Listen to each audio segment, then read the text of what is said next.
তো চলো বন্ধুরা, আমি এখন হোস্টেলে চলে এসেছি। এটা আমার বন্ধু সৈকত পাল। এটা এর রুম, এই বেডটা এর। এবার আমি আমার রুমে যাবো, চলো তোমাদেরকে দেখাই আমার রুমটা।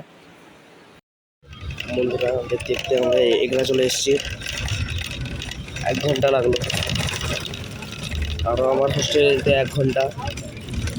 ট্রাফিক সেন্ট্রাল পর্যন্ত যেতে হবে। আমরা এখন দেখতে দেখতে এখানে চলে এসেছি। চলো তোমাদের সঙ্গে ট্রাফিক সেন্টারে গিয়ে দেখা হচ্ছে। এটা হচ্ছে হোস্টেল আমাদের, এটা হচ্ছে আমার হোস্টেলের রুম।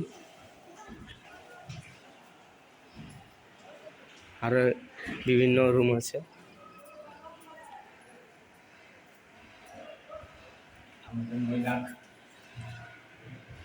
এখানে এখানে আমার বন্ধু মৈনাক আছে। হোক, ঠিক আছে তাহলে বন্ধুরা, তাহলে চলো আজকে এই ব্লগটা এখানেই শেষ করি। আবার যখন ভোটের আগে 21 তারিখ বাড়ি যাবো, তখন আবার নেক্সট ব্লগে দেখা হবে।